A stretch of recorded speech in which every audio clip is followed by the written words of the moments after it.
mengatakan bahwa Thailand ini adalah negara yang miskin, habis itu juga banyak transgender dan bla bla bla bla. Memiliki kerjasama dengan Instagram dan juga Facebook. Pencarian akun itu juga dianggap bukan perkara sulit. Jadi inilah yang membuat Minju tidak tertarik untuk menerima lamaran dari Hype Label.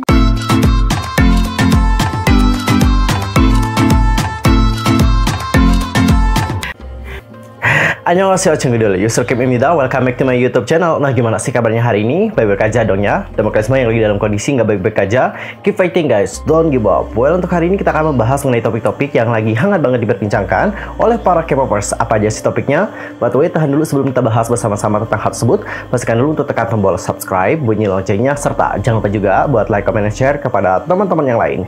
Dan berikut adalah berita selengkapnya.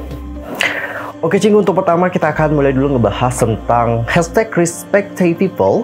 Dan kenapa hashtag itu tiba-tiba menjadi trending? Alasannya adalah dikarenakan penggemar dari Blackpink, khususnya adalah penggemar dari Lisa dan juga Jennie. Nah, kronologi awalnya kayak gini guys. Jadi ada sebuah artikel yang dibuat oleh media Thailand. YG tidak membiarkan Lisa menghadiri Paris Fashion Week dan memicu kemarahan global.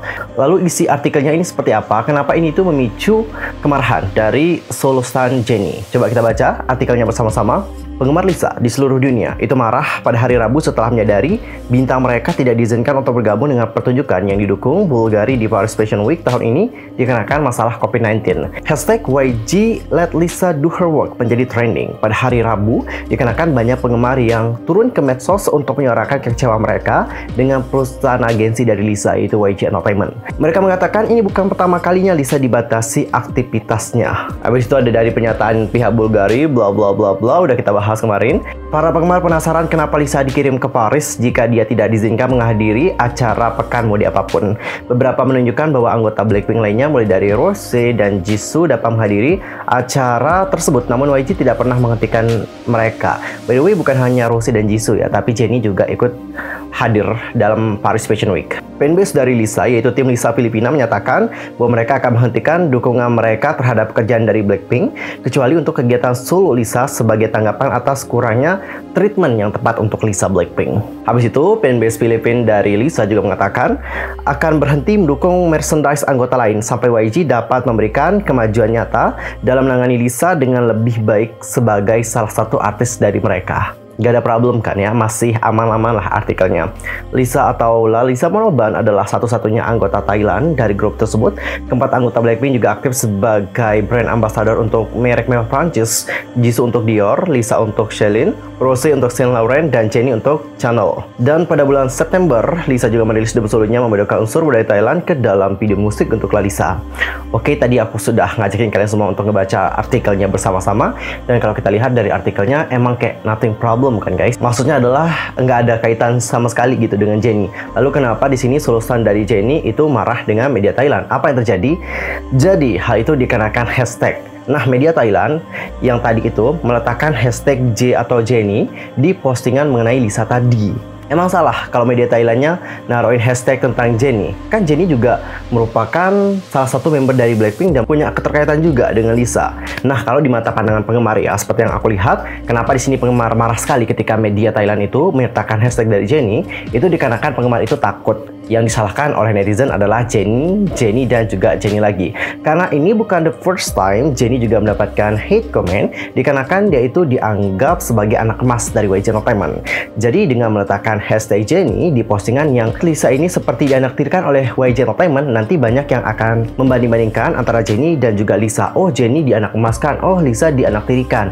Itu loh guys, inilah yang memicu kemarahan dari para penggemar dan juga sebagian dari para penggemar di sini menuntut supaya media Thailand tersebut menghapus hashtag yang bertuliskan Jennie supaya tidak ada yang mengaitkan permasalahan tersebut dengan Jennie Blackpink. Itu sih guys keinginan dari para penggemar. Nggak salah sih sebenarnya, itu adalah salah satu cara yang digunakan oleh penggemar untuk melindungi artis mereka dari serangan komentar-komentar jahat yang tak bermoral. Namun di sini yang menurutku salah adalah ada sebagian dari para penggemar yang justru kayak rasis gitu loh guys sama orang Thailand, mengatakan bahwa Thailand ini adalah negara yang miskin, habis itu juga banyak transgender dan bla bla bla bla di negara tersebut. Ini menurut aku emang udah kelewatan batas ya, udah out of the line gitu. Yang permasalahannya jadi gini tapi dibawa kemana-mana. Jadi inilah yang memicu hashtag dari Respect Thai People menjadi trending topik di Twitter. Itu sekarang udah paham kenapa hashtag itu menjadi trending. Dan kalau kita berbicara mengenai informasi yang salah mengenai Jennie yang diberikan oleh media Thailand, itu bukan the first time menurut para penggemar, karena sudah ada beberapa hal yang terjadi dengan Jennie yang mana informasinya juga kayak salah gitu. Oke, langsung aja kita baca apa-apa yang salah. Yang pertama adalah dari Smooth A. Jadi Smooth A ini merupakan salah satu brand dari Thailand. Dia itu pernah dikritik habis-habisan oleh para bling, terutama solosan dari Jennie, dikarenakan dia ini kayak mengiklankan sebuah tweet yang mana tweet ini merupakan tweet yang ditujukan untuk nge-hate Jennie. Ngerti nggak? Tapi pada saat itu pihak dari Smooth A langsung klarifikasi bahwa emang ada kesalahan guys. Jadi ada akun kan, nama akunnya adalah Homrada. Dan ternyata akun Homrada ini mirip dengan akun Homrada pakai double A. Dikarenakan kemiripan ini, pas mereka melakukan promosi untuk iklan tersebut yang pada awalnya ingin mempromosikan brand mereka, malah yang dipromosikan adalah cuitan yang berisikan hate tentang Jennie. Itu emang kayak bener-bener fatal banget kesalahannya, dan mereka juga udah minta maaf tentang kesalahan tersebut. Oke, jadi untuk Smooth A sendiri sebenarnya pada saat itu udah klarifikasi guys, karena aku juga sudah bahas di video aku yang tahun lalu, udah bahas. Lalu untuk permasalahan yang kedua ini tuh mengenai Thai Enquirer tadi, media dari Thailand yang menyertakan hashtag dari Jennie, udah kita bahas juga. Lalu yang terakhir adalah Siam Dara yang merupakan outlet berita dari Thailand yang mempublikasikan artikel bahwa Jennie ini merupakan kayak punya hubungan gitu loh guys dengan Yang Hyun Sok. Dan saat aku baca kemarin hashtagnya, banyak sekali dari para penggemar di sini yang ingin supaya media Thailand kalau ngebuat berita tentang Jennie itu harus lebih research lagi, karena supaya informasi yang diberikan juga tidak keliru dan juga tidak salah. Actually melihat hal ini juga aku cukup miris ya, karena apa? Karena ini juga impactnya kepada Lisa dan juga Jennie. Seperti yang kalian tahu bahwa Lisa Jennie kan juga sahabatan, mereka juga berada dalam satu grup. Well, kita harapkan semoga untuk permasalahan ini segera dapat diselesaikan. Oke, semoga semuanya juga dapat kembali aman, damai, dan juga tentram. Nah, gimana pendapat kalian tentang hal yang satu ini? Langsung saja sampaikan di kolom komentar. Dan kita akan masuk ke topik yang kedua. Ini tuh merupakan update perkembangan kasus dari Sunny Dahye. Jadi, menurut berita terbaru itu menyatakan bahwa tuduhan hina Indonesia untuk Sunny Dahye diakui hoax.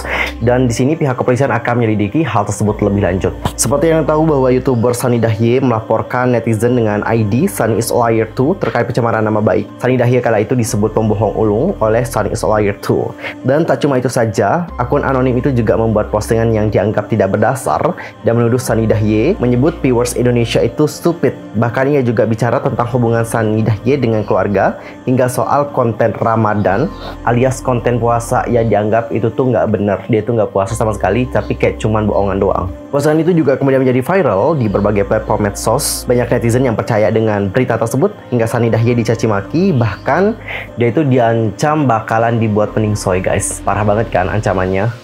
Dan menurut pengacara dari Sunny Dahye yaitu Dito, setelah berita tersebut mulai memanas, Sunny is a Liar 2 kemudian mengakui postingannya tidak berdasar. Lalu di sini pengacara dari Kak Sunny yaitu Dito kemudian melampirkan unggahan dari Sunny is a Liar yang mengatakan bahwa dia itu akan menghapus postingannya. Jadi untuk Sunny is a Liar pada saat itu memberikan caption kayak gini, ternyata akun ini emang udah go viral way beyond I can imagine, udah masuk dalam tour TikTok dan juga banyak banget fanbase Twitter dan juga sebagainya. So let me take down some posts that doesn't include her proof on it. Atau di sini dia itu akan nge-take down postingan yang berisikan kata-kata saja tanpa adanya bukti. Namun setelah itu akun Sunny is a Liar itu dianggap telah mencoba untuk mencemarkan nama baik Sunny Dahye, dan menurutnya konten puasa YouTuber Korea itu juga bohong. Hingga teman Sunny Dahye juga mengklarifikasi kabar tersebut. Dito kemudian mengatakan bahwa ketika bersama dengan mereka, Sunny dan Chris sedang tidak puasa dan memang sudah di-mention di video, tetapi di-delete komennya oleh akun Sunny is a Liar 2. Dan setelah ia menyadari bahwa postingannya tidak berdasar, sehingga berita tersebut itu salah, sehingga ia pun menghapus postingannya lagi. Dan setelah membuat suasana makin gaduh, tak lama akun Sunny is a Liar 2 juga kemudian menghilang. Dan meski ada banyak akun-akun anonim lain yang bermunculan untuk membuli Sunny Dahye juga, Sunny Dahye juga menempuh jalur hukum. Ia melaporkan dengan dugaan pencemaran nama baik dan pengancaman melalui media elektronik. Dito kemudian mengatakan bahwa nomor LV/B/515/2021/SPKT/Polres Metro Jakarta Utara /Polda Metro Jaya tanggal 20 Agustus 2021 tentang dugaan tindak pidana pencemaran nama baik dan atau pengancaman melalui media elektronik yang dilakukan oleh pemilik account Sunny is a Liar 2 yang telah merugikan Sunny Dahye tetap berlanjut dan masih dalam proses penyelidikan. Dan untuk pasal yang dikenakan adalah pasal 45 ayat 3, Jo pasal 27 ayat 3 dan atau pasal 45 ayat 4, pasal 27 ayat 4 dan atau pasal 310 KUHP pidana dan atau pasal 311 KUH pidana dengan ancaman hukuman 6 tahun pidana penjara dan juga denda 1 miliar rupiah. Dan menurutnya setelah menimbulkan kegaduhan, penghapusan akun dari Sunny is a Liar 2 membuktikan bahwa pemilik diduga memang sengaja ingin mencemarkan nama baik dari Sunny Dahye. Meskipun memang sudah dihapus, polisi juga sudah sejak lama memiliki kerjasama dengan Instagram dan juga Facebook. Pencarian akun itu juga dianggap bukan perkara sulit. Dito juga menyebutkan bahwa kepolisian telah melakukan proses penyelidikan. Mereka juga melakukan pemanggilan kepada saksi-saksi yang diklaim sudah koordinasi dengan pihak Facebook yang ada di Singapura. Kemudian pengacaranya itu mengatakan lebih lanjut bahwa pihak kepolisian sudah meminta data kepada pihak Facebook dan Instagram untuk mengetahui siapa di balik akun anonim Sunny is a Liar 2. Dan pihaknya juga mengaku yakin kasus tersebut bakal terus berjalan. Dan selain itu Sunny Dahye juga disebut ingin masalah dengan netizen tak lagi dialami oleh siapapun lagi. Kemudian pengacaranya mengatakan lagi bahwa kita percaya bahwa kepolisian itu akan melanjutkan proses hukum dan akan menemukan pemilik akun anonim dari Sunny is a Liar 2. Serta saat ini untuk Sunny itu dalam keadaan yang baik dan juga kami meminta Sunny Dahye untuk terus berkarya dan juga bangkit lagi. Well, kita tunggu saja nanti bagaimana hasilnya, apakah Sunny is a Liar 2 ini dapat ditemukan, karena mengingat kerjasamanya juga bersama dengan pihak Facebook dan juga Instagram. Aku rasa semuanya emang dapat diselesaikan gitu, bener nggak? Ini udah kerjasama loh guys sama pihak Facebooknya secara langsung. Jadi untuk menemukan akun tersebut ya pasti mudah dong ya. Nggak mudah sih, siapa tahu dia di sini memakai. Dan untuk berita yang terakhir, Kim Jo tidak tertarik untuk menerima lamaran dari Hype Label. Menurut laporan dari YTN Star, Kim Min Jo yang merupakan ex-member dari IZ*ONE telah berdiskusi dengan Urban Works dan Hype mengenai masa depannya. Sebelumnya dilaporkan bahwa Hype Label mencoba untuk merekrut ex-member dari IZ*ONE, salah satunya adalah Kim Min Jo. Setelah berdiskusi, dia pun memutuskan untuk mengejar karir sebagai aktris daripada sebagai seorang idol. Dan dilaporkan juga bahwa Kim Min Jo tidak hanya berlatih acting, dia juga mengikuti audisi untuk berbagai karya. Meskipun demikian, dikatakan bahwa Hype secara konsisten mencoba merekrutnya untuk girl group mereka yang menyebabkan dirinya ditempatkan di posisi yang sulit. Seorang sumber mengatakan bahwa Hype memang telah ditetapkan untuk menjemputnya dan telah menghubungi Urban Works. Namun, Urban Works dan dengan tegas menolak tawaran Hype dengan menyatakan bahwa mereka akan menghormati keputusan dari Min Jo. Dinyatakan bahwa Kim Min Jo telah menerima pernyataan selama audisi tentang niatnya untuk masa depannya juga, karena banyak sutradara yang telah mendengar berita tentang posisinya yang tertunda antara Hype dan juga Urban Works saat itu. Dilaporkan bahwa ia juga merasa terkejut dengan laporan berita tentang dia yang berpotensi direkrut oleh Hype. Seorang anggota staf juga dengan tegas menyatakan bahwa Kim Min Jo tidak memiliki niat untuk berpromosi sebagai idol, dan bahkan ketika dia muncul di Produce 48, dia telah berlatih sebagai seorang aktris. Meskipun Kim Min Jo memang telah memasuki agensinya sebagai trainee idol, dia telah mengubah jalannya ke dunia acting setelah berdiskusi. Sekitar periode untuk itu adalah ketika tawaran rekrutmen untuk Produce 48 masuk, dan perusahaan juga telah memintanya untuk tampil di acara tersebut, mengingat latar belakangnya adalah sebagai seorang trainee idol. Dan menanggapi laporan ini, Urban Works mengatakan kepada media, memang benar, Kim Min Jo menerima tawaran untuk bergabung dengan girl group baru Hype, tetapi dia memiliki keinginan yang kuat untuk menjadi seorang aktris. Jadi dia akan memulai karir aktingnya. Well, cinggu, sekarang kalian sudah tahu ya bahwa Kim Min Jo itu pengen berkarir sebagai seorang aktris. Jadi inilah yang membuat Min Jo tidak tertarik untuk menerima lamaran dari Hype Label. Aku sih menghormati banget keputusan dari Kim Min Jo, karena emang gak semua orang itu pengen jadi idol guys, oke? Apalagi Min Jo ini juga sudah punya pengalaman kan jadi idol. Dia udah tahu bagaimana seluk-beluknya untuk menjadi seorang idol, dan dia juga dari awal pengen jadi seorang aktris. Jadi ya nggak heran gitu kalau Min Jo menolak tawaran ini. Aku sangat menghormati tentang hal tersebut, dan kita harapkan semoga Min Jo juga dapat sukses jadi karir aktingnya. Dan aku juga sangat menantikan bagaimana debut Kim Min Jo sebagai pemeran utama dalam sebuah drama ataupun film. Oke cikgu, sekian aja untuk hari ini. Aku mohon maaf sekali lagi kalau ada kesalahan baik dalam ucapan, sikap, tindakan, dan sebagainya. I'm so sorry banget, dan mungkin ada kesalahan informasi. Jangan sungkan-sungkan untuk koreksi aku dengan cara komen di bawah. See you next time di video berikutnya. Thanks for watching. Annyeong. Kamsahamnida.